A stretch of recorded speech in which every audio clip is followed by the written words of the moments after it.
thank you to Weaves of the Shore, aka Grand Archive, for sponsoring this video. Hey everyone, welcome back to the Team True Podcast, a Grand Archive TCG podcast. I'm your host, Isaac. Joining with me is Kevin and Terry. We're on the couch today, which is in New Zealand, as we're giving you guys the part 2 to our part 1 that was in the bed, and now it's just on a couch. Yeah, not as cool. Yeah, not as comfortable. And next time we'll be in chairs. We get a little more, further apart as we go along. Different mediums of sitting. Yeah. We're really exploring our, artistic mediums. One of them will be on the ground outside, in a tree. We get stools on the beach. On the beach. We did a podcast and it was like a resort, but that got deleted. Good times. Anyway, we're in New Zealand. We wanted to do a follow-up to the Toronto, Niagara, Canada. Yeah. It's all the same place. Am I right? Niagara. It's all cold and far away. Yeah. So for those of you who don't know, these are back-to-back weekends. Yeah. So we were in Niagara. We drove back to Lansing, Michigan, to then drive to Grand Rapids and get on a plane. That then flew to Detroit. Then flew to Detroit the opposite way we just drove through. Yeah. Then flew us to LA, flew us here. We've been here for a week now. Yeah.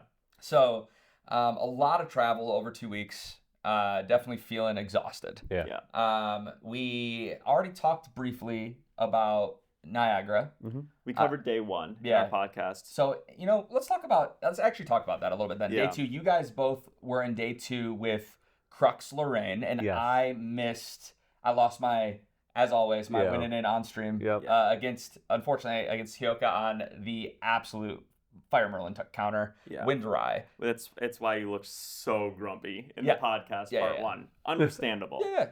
I think we both made it in with the worst record possible, right? Sounds about right. Yeah. I can't remember if you were in a good spot. I was bottom. Yeah. So we both were basically one loss away from not making top 8, and I think that came pretty quickly for each one of us. Yeah. I was 2-0. Were you? Yeah, I was 2-0 and started day 2. I think I won my first round and then lost my second. And then I played Asuna, which I have yet to beat.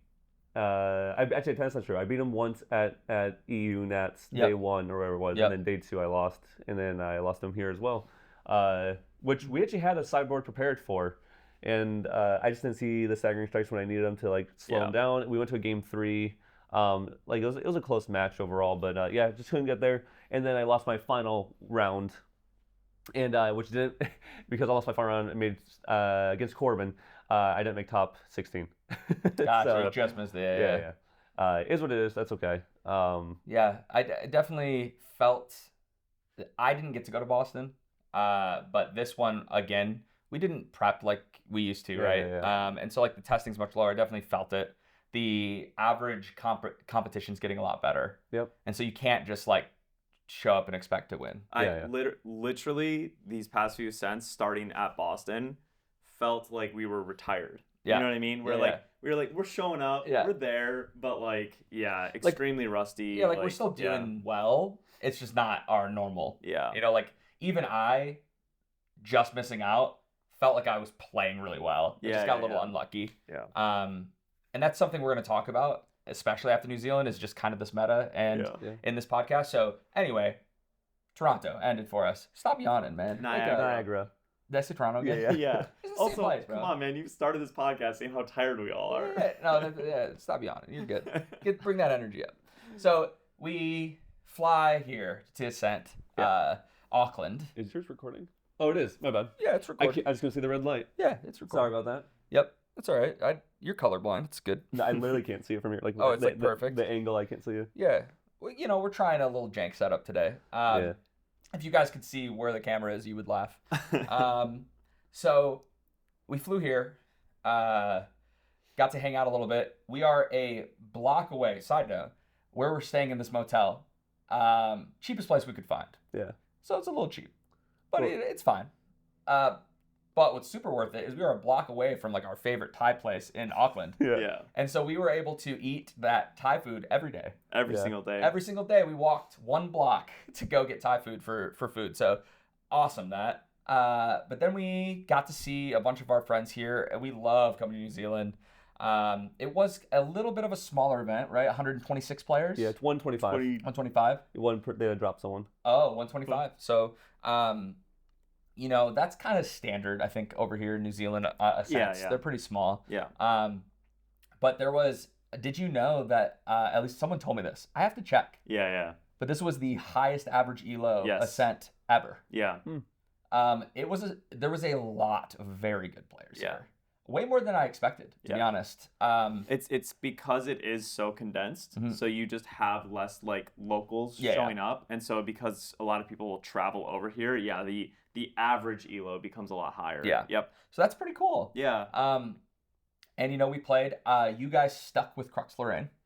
Not really by choice, but yeah. I swapped off Merlin because I thought coming here. Auckland, they typically have a much more aggressive meta in New Zealand and Australia. So I was expecting a lot of fire aggro. I was expecting a lot of wind wake up, a lot of Siriu. And so Merlin, which is what I played in Niagara, not Toronto, definitely struggles into some of that. So I swapped to Razorgale Kongming, which I felt very good about. I think it was a very good call for this weekend. It ended up winning the event, right? Yeah. Which is crazy that back-to-back events won by Razorgale. Yeah, right? Yeah. Like, where are we? Are we a year ago now? Yeah. That's crazy. But the deck's very powerful. It really felt like the right call. It has decent matchups into pretty much everything.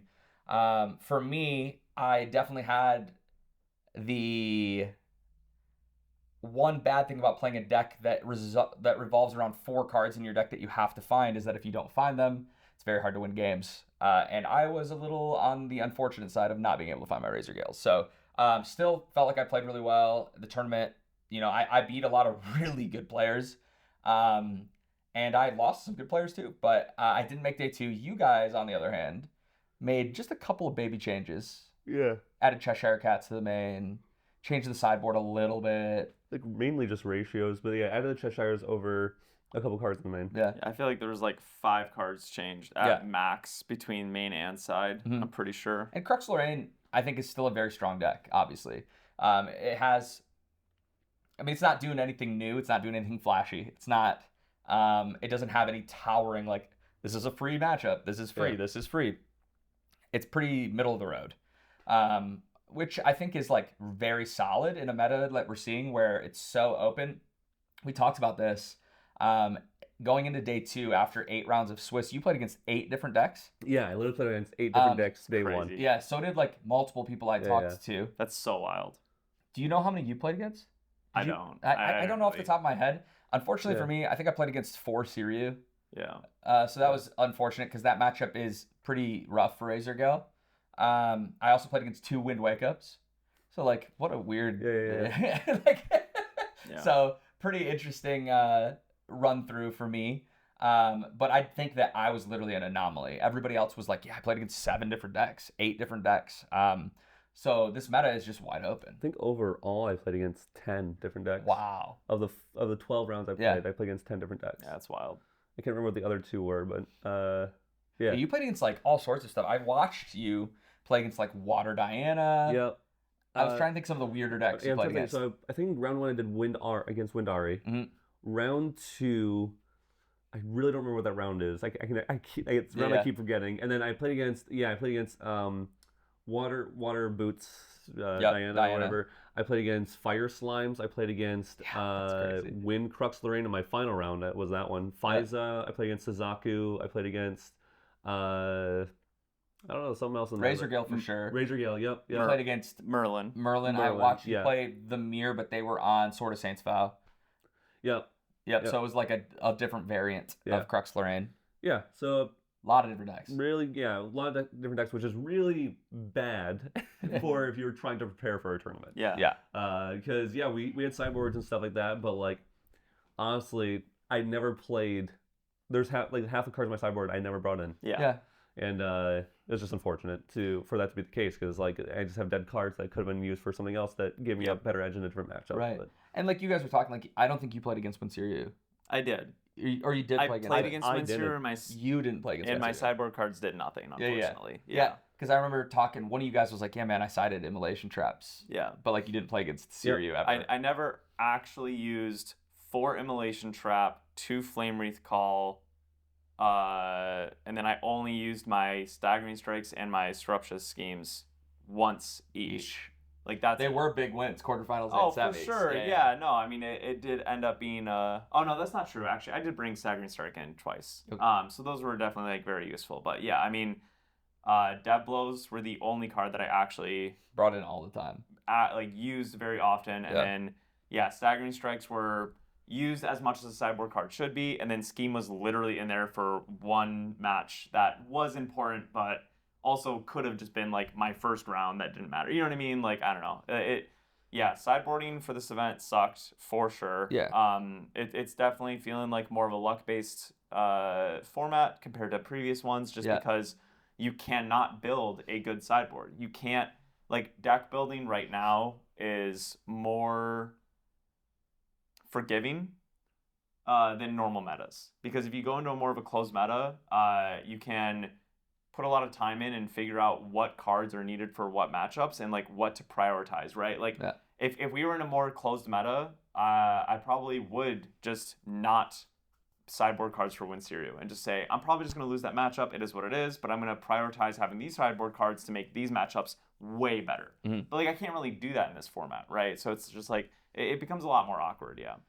Yeah, I think that's one of the things that like is unfortunate. Like a meta like this is so good for like local play, right? Like playing at your locals, at your local game store, at a regional. Because you can bring a new deck every single week if you want. And do well with it. Yeah. Right? So it's like super cool that there's all of these decks available to play. But when you are traveling across the world to play at the top level, at the highest average ELO event, and you just so happen, like I was saying, the point that I was making about you guys deciding that it was with you didn't even play against it.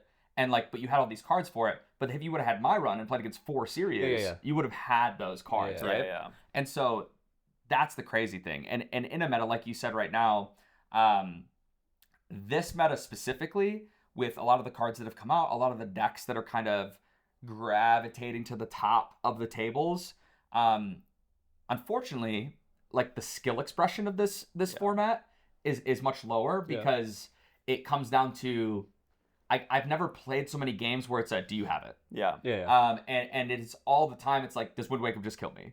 Or like they go all in and go, do you have it? Yeah. And like that's just what it is repeatedly. And like with Siriu, they go, you have to just go all in on your combo and be like, do you have a defensive spell? Yeah. And if you do, you go, cool, you got it. Basically, yeah. Because you can't wait. You know, like you can't. Yeah. If you take too long, you're just gonna die. Yeah. And so that's a little unfortunate for players.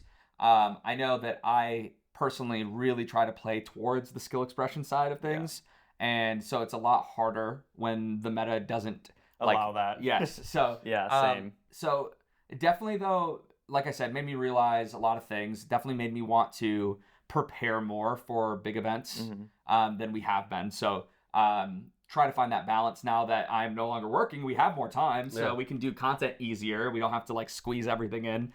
So it should be a lot easier. I am looking forward to, for us, we don't play another event until London. Yeah, we got some time. Yeah, so we've got a little bit of time. But before we move on from this event, how about, I'd love, and I bet they'd love to hear about your run through quarterfinal semis into the finals. Because the whole event, we basically broke down. You played against a million different decks. You know, it is what it is. But we made it to top 8 now. Caven was able to sneak in on breakers into 8th by the power of math. And so going into quarterfinals, you played against Asuna, right? First, which Asuna just topped in Niagara. Yep. And now Asuna went in first seed here at X13, or where they did some weird double, triple draw stuff at the end. Yeah. But his only loss was an intentional concession. Yeah. And so he had been running hot all weekend. He'd been really doing well. And so you went into it playing Cruxlane to do it. How did that game go for you? Yeah, so Asuna got to go first, which is definitely a pretty big disadvantage since he was first seed. First seed in a Swiss cut, or the higher seed will always choose if they want to go first or second. So since I snuck into top 8 as 8th seed, I was doomed to go second the entire run. But I've been in that position before at Ascent Seattle, maybe other Ascents, and Seattle I ended up winning. So I knew it wasn't like over. But specifically, Austin on Tristan, obviously he's a very good player, so I'm not going to be counting on misplays to like give me an edge. And going first as Tristan against Firecrux Lorraine means that he can just go bring out Sensor. And it's going to mean that 2 out of the 3 games of my match, I won't have a single opportunity to +1 with a float unless I have like a reduce or something, which is still not even like a great answer because you lose a card out of hand and tempo to do it. So definitely a huge disadvantage for me going into that matchup. We have just a incredibly strange game 1. It's a little fuzzy, but it was something like he played a 1 Blessed Lookout on his first turn, got a prep counter, passed, and I went 3 of Hearts, Cheshire Cat, and left my 3 of Hearts unprotected because I wanted to kill his Wind Blessed Lookout. And he didn't have a reclaim for it, so it was a little risky for sure. But I really didn't want to allow him to just do like ASINs and stuff because like with what my hand was, if he established a strong board presence, I felt like I was going to lose. So it was a little bit of a risky play, but I decided to just say I want to take control of the board. Let's see how it goes. And so I went hands down, played 2 allies, one of them protected with stealth, one of them not being able to use the 3 of Hearts if he did kill it, which is definitely risky as well. Killed his Lookout though. He goes to his turn. I think he goes like backup charger or something. And I'm like, okay, like we're kind of doing this like board control battle then. He plays something that kills the 3 of Hearts. I can't remember what it was. I think it was another Lookout, and I can't remember what the second thing was. It was not a Sadie. Because Sadie would have been very good for him to have there. But he kills the 3 of Hearts somehow. And, he Dream Fairy the Cheshire Cat back to memory. So that's now gone for me for a bit. And then he killed the 3 of Hearts, I believe. And then I go to my turn, and I, like, bring out Lorraine, banish the Cheshire Cat, which was super unfortunate, because now one of my best pieces to fight for board is gone. And I have to bring out Sword of Seeking, because I don't have the influence since I went hands down previous turn. And anyways, we just, like, keep having this back and forth for, like, 3 or 4 turns in a row, where we're just, like, killing a unit on each other's board. And, like, each of us just slowly losing cards from hand doing so, which is just not how the Tristan versus Firecrux game goes, usually. I feel like you and him both going low influence and just fighting for board. If he's not getting prep counters, you're like way ahead. Yeah, because he didn't have the time to bring out boots because he needed to keep his influence up to deal with my board, and he didn't start Sadie. I mean, there was a lot of he didn't have this that made this game possible for me. But so it was a very, very weird game. Ends up still being a close game, and I take it eventually. And then games 2 and 3 were also just pretty close. I think game 2 he took off me. Honestly, I can't remember. And then game 2 he won. And then game 3, I had obviously sideboarded Staggering Strikes in for. No, I 2-0'd him. You 2-0'd him. I 2-0'd him. I 2-0'd him. Yeah, because I was trying to think like, man, how did he kill me in game 2? No, so game 2 there was no game 3. Game 2 I brought in Staggering Strikes. You just staggering them. And he got to, I believe, 4 prep counters with like a couple of cards in hand, and I was just like, I'm just gonna Staggering Strike and see if he has an out. And he didn't, because it's pretty hard for them to have an out with how low wind counts the Tristan decks are nowadays, because like we used to be on like 23 non-wind, but I think now people play like 27 non-wind or higher. No, they play 36 wind cards is what Austin's list plays. So, 24. Okay, that's still pretty high then. I didn't know what his specific list plays. I just feel like most Tristan players are on like 27 non-wind. The issue is that they use most of them, like Surveils and Wind Whispers, there's getting rid of those cards, and so the wind count, the cards that aren't wins are the cards you're usually keeping. Mastermind Schemes, the Slice and Dices, the Saudis, like Saudis even put back in the hand, like in Dungeon Guides, like there's stuff that you're holding on to for a long period of time. Yeah, so I just sent a Staggering Strike, and it hit, figuring that it would hit, and it did.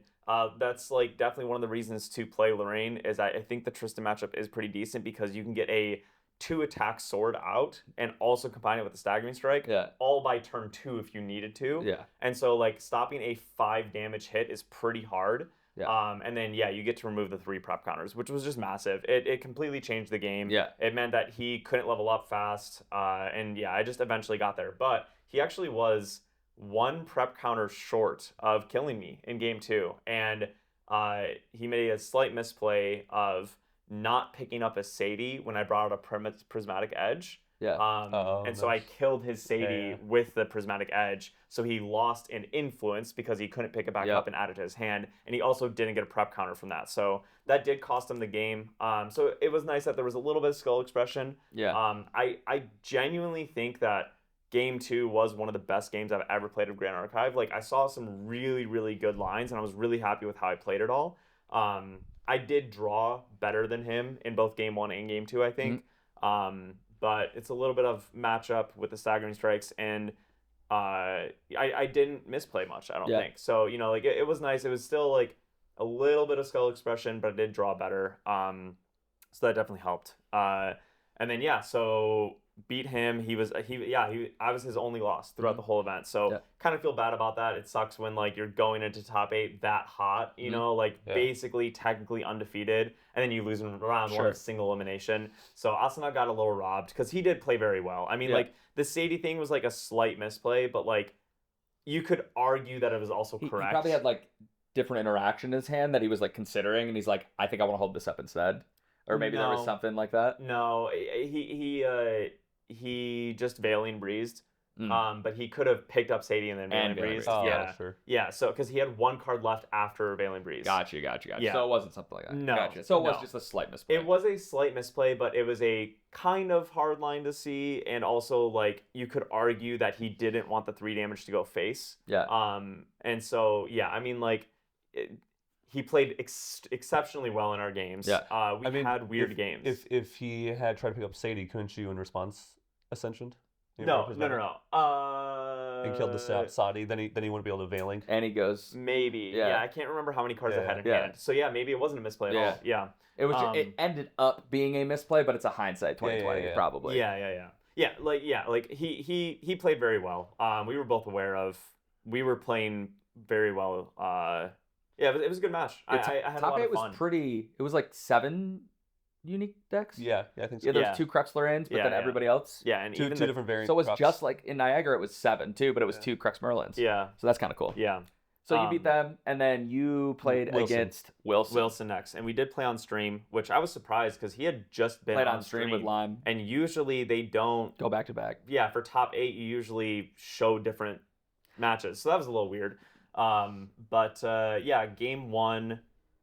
I think they really just didn't want to put Razor Gale on there. Yeah, that's fair. Which is funny because I forgot. Razor Gale. It's funny because Razor Gale usually takes longer time. Yeah. And so you want to put that on stream so you don't have as much dead air. Yeah. As you're waiting for the next match. So, yeah. See, you'd think that, but if you go into the chat when Razor Gale's on there, it's toxic because everyone's like, also this dumb deck. I'm pretty sure. I hate this deck. I don't know, but Camon's on stream. That's pretty toxic. Oh yeah, true.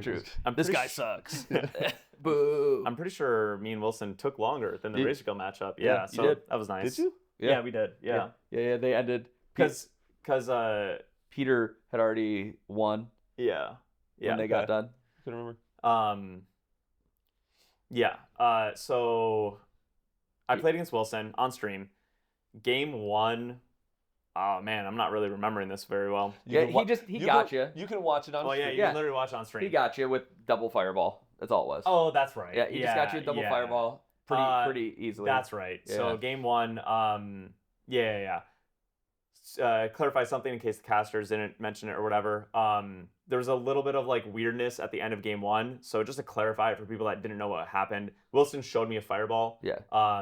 Trying to get me to scoop, which you're not supposed to do. Yeah.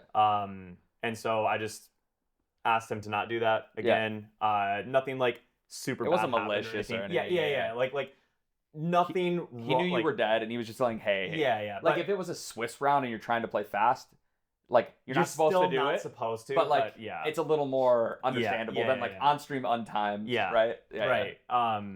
But yeah, so it just like kind of messed with my mental a little bit, and so that's why I was like, you don't do that. Pretty sure it is supposed to be a game loss. I didn't push for that or whatever. The judges didn't issue it, whatever. We just moved on. Yeah. And then in game 2, I was able to bring in my staggering strikes. Didn't bring those in. That would have been pretty bad. I brought in my devastating blows and my surreptitious schemes. The first time I got to use them in the whole surreptitious. event. Yeah, I don't know how to say it. Scheme is what I'm just gonna call it. Yep. So felt felt a lot better about that matchup with the schemes in for sure. Dev blows are also kind of nice. They're usually really good against Merlin because it's a very easy way to deal with Majestic Spirit and not take retaliation damage. But Wilson was not on Spirits, but they're still good to bring in because Wilson played a very aggressive Fire Merlin list. It's open deck list. I was able to study the list. I realized he has almost no defenses. And so Dev blows came in because I wanted ways to just be like, I have the game, and I know you probably can't stop it. Yeah. And so, brought all those in, played a pretty tight, close game, eventually won. I think I resolved one scheme, and just eventually won the game. I can't remember if that's the game with the Ascension thing or not. I don't remember. I think so. I think so. I don't, it didn't matter. No, it didn't matter. Yeah. You were so far ahead, when it all happened at the time. Granted, he ended up getting closer just because he drew so many cards. Yeah. But you were in game 2. You were pretty far ahead. Yeah. So I'll mention this as well because it's a good PSA for a lot of people because I think this has been one of the most unknown rulings that I've seen people not know since the game's beginning. By now, a lot of players know it. So it really surprised me that Wilson didn't know it. I actually explained it to so many players that didn't understand. When it was happening. Yeah. That's why I want to bring it up because it's actually really good for people to know. I was really surprised that Wilson didn't know it though because he's been to Worlds, multiple top 8s. It was a little weird, but so what happened was he played a Ascension, brought out Prismatic Edge, and asked if Prismatic Edge can resolve. I pass priority. We start to resolve Prismatic Edge. This is a very, very important part of GA that is a little unknown. It's pretty well known, but it is weird. So sometimes people don't know it. It just usually doesn't come up, but Ascension is one of the most important things where it does come up. Yes. So there's a ruling that when a card starts to resolve, it has to finish resolving before anything else happens. And so it applies for things like Creative Shock and Prismatic Ascension, where if your opponent lets a Creative Shock happen in your Merlin, and you draw 2 cards and you discard a fire, and choose what unit that you want to start dealing damage to, your opponent can't, and I think I did this against Wilson, which is hilarious. Can't respond to the damage anymore. Can't respond to that target being chosen or the damage being dealt. Creative Shock doesn't even target either, Right. Yeah. But that's not the point. Yeah. So Creative Shock has already started to resolve. You have to finish resolving the effect before any interaction can happen. Yep. No priority passes while the card is resolving. Whoops, my bad on that one. Glad that... No, the judges or Wilson didn't catch it. What did you guys caught it? Yeah. I went over to the judge and I go, there's a game state here. And he was like, I'm so glad, by the way. I'm so sorry. I forgot your name. Sean. Sean, yes. He's one of my favorite TOs ever. Does a great job. Yeah, he does an amazing job. I like him. He was immediately, he's like, what happened? He wanted to know the exact scenario of what was occurring. He ran over. Yeah, I know. Yeah, and I appreciate that before a game state kept getting too long or whatever. But I also love that too. I think game state errors have mainly been pointed out by us against our own teammates. That's just funny, I think. So anyways, that happened, but the Ascension thing. So another thing about cards resolving is that cards resolve from top to bottom. And so because Prismatic Edge reads, if a fire card was shown, deal 3 damage. If a wind card was shown, banish a card at random from your opponent's memory. If a water card was shown, draw a card. If you show multiple elements, in this case it was fire and water, you have to resolve the card from top to bottom. So if a fire card was revealed, you deal 3 damage, and then after that effect has been resolved, you would now draw a card with water. And Wilson revealed, I said Prismatic Edge was okay. I said Prismatic Edge was okay. He revealed and immediately drew a card. There was no I didn't have time to even be like, stop, what are you doing? He didn't add it to hand, so the judges... He went like this. He saw the card. Yep.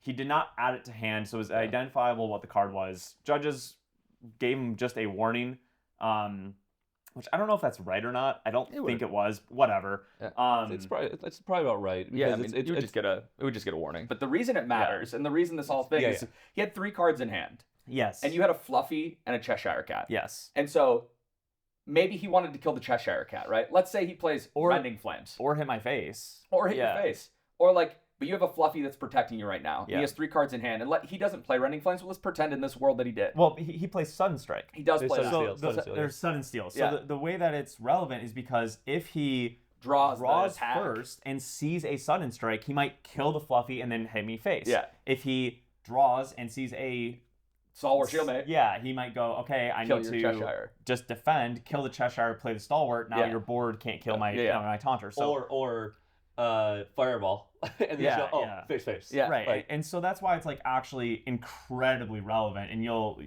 So, anyways, just a good PSA to know. There is a reason why it matters, and you should know how that ruling works. Resolve top down. Yeah. Always. Resolve top down, and once a card starts resolving, it has to finish resolving. Yeah.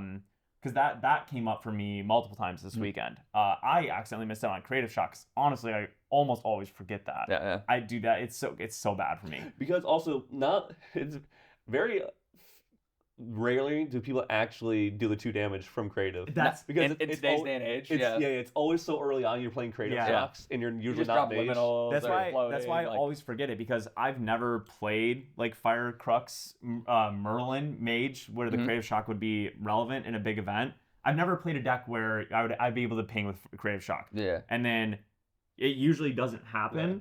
And then also, it's such a delayed effect because you play Creative Shock, you draw 2 cards, and usually people think for a while as well, and then they discard, and then they try to do damage, and it's like a minute past in gameplay. I'm like, yeah, I'll respond, So yeah, anyways, definitely something that I need to work on for sure.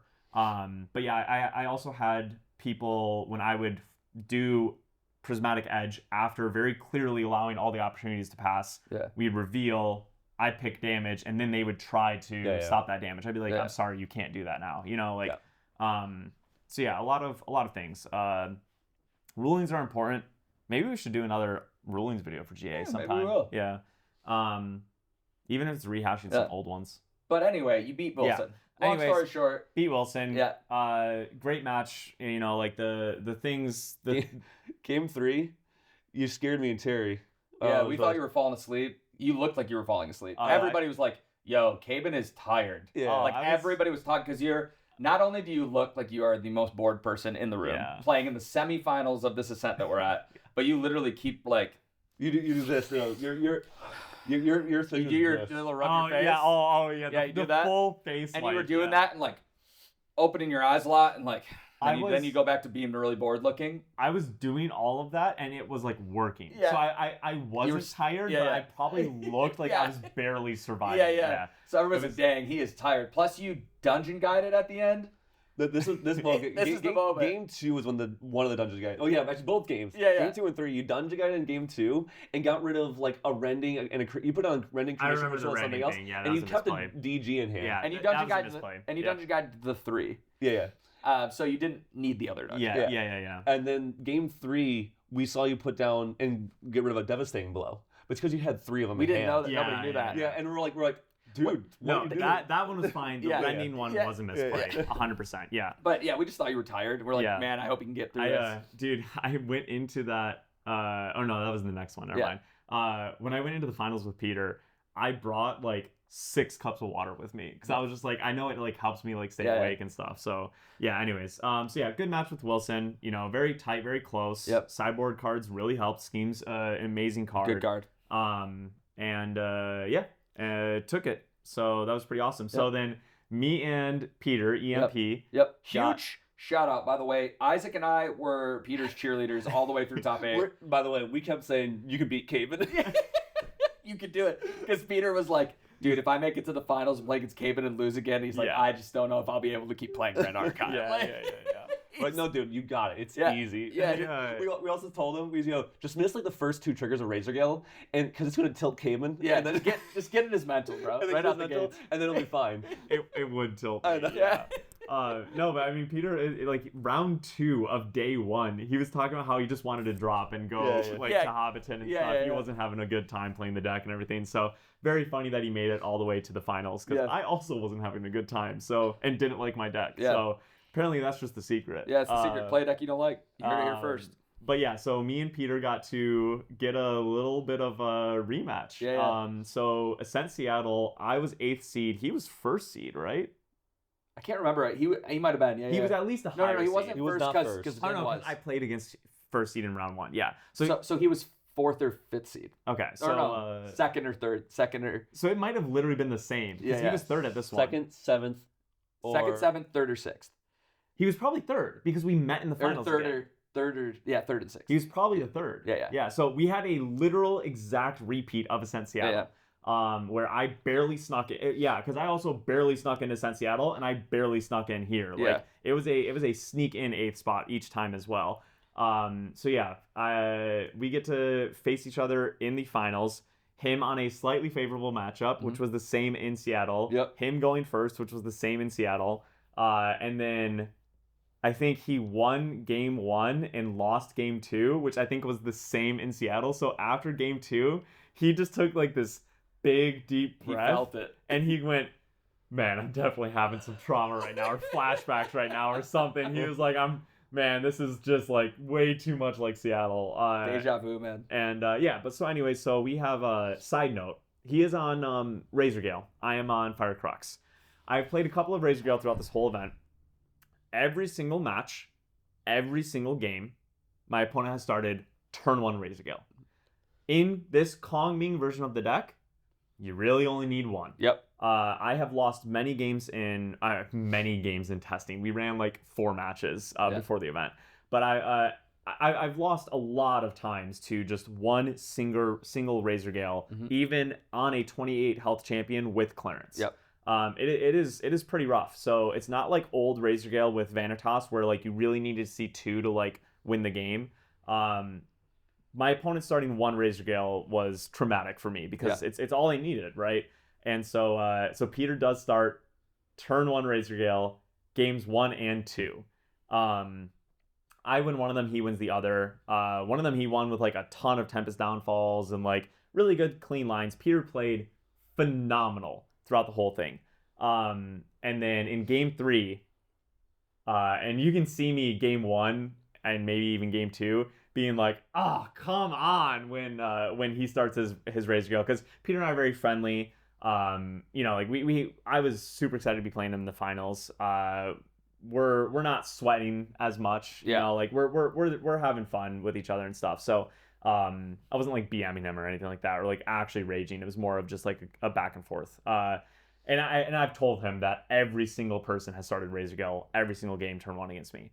So anyways, he starts at games 1 and 2, and I'm like, come on. Game 3, he goes first because I win game 2, so he chooses to go first. And he does a scout, I think, something like that. It's the scout, which is the absolute, hey, I don't have Razor Gale yet. Yeah. So he starts scout, and I'm like, oh, come on, there's a chance. Puts the cards back, draws a card, passes. And I'm like, thank you.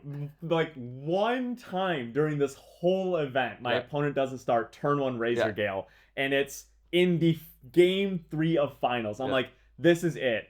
This is the karma for all my opponents starting turn 1 Razor Gale the whole tournament. This is my chance. Yeah, me and Isaac were dancing, dude. We were like so stoked. We're like, there's a chance. Materialize Fire Spirit.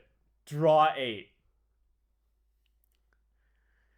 Honorable Vanguard. Swing 1, pass. Come on, man.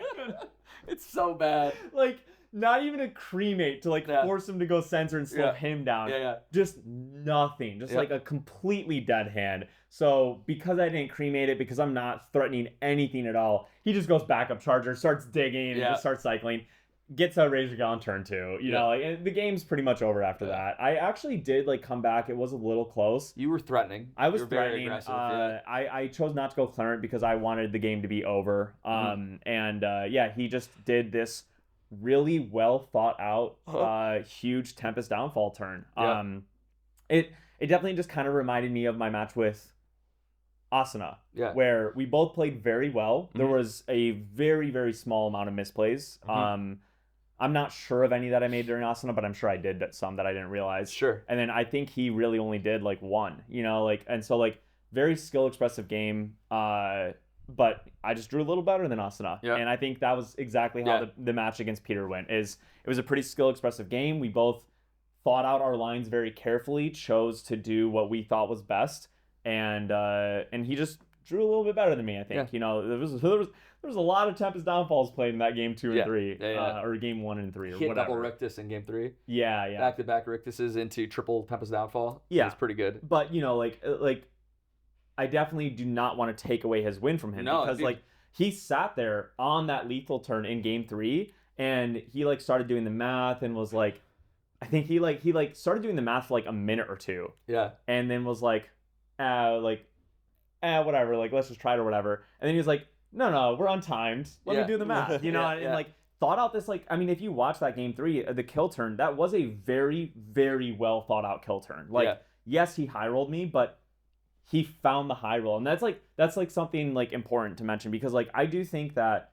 my top 8 matches were all pretty skill expressive. Yeah. They definitely were absolutely my hardest matches of the whole event. Yeah. Which doesn't always happen. I've played Top Cup matches where like one person just draws dead, or like it's just an auto win matchup and stuff. So you're just like, man, my round 2 day 1 match was harder than my semifinals match or something, right? But no, it was a really cool experience to have all 3 of my matches in top 8 be my hardest matches of the event. And like, frankly, this event, like, from my own experience and what I've seen a lot of other people talk about and just spectating other people's matches as well, this event was just kind of who threw the least. There was a lot of like, this meta is very, very, very much luck. There is a lot of luck in this meta with matchups, blah, blah, blah, draws, all that kind of stuff. But there were a lot of throws the whole weekend by a lot of people. I threw as well.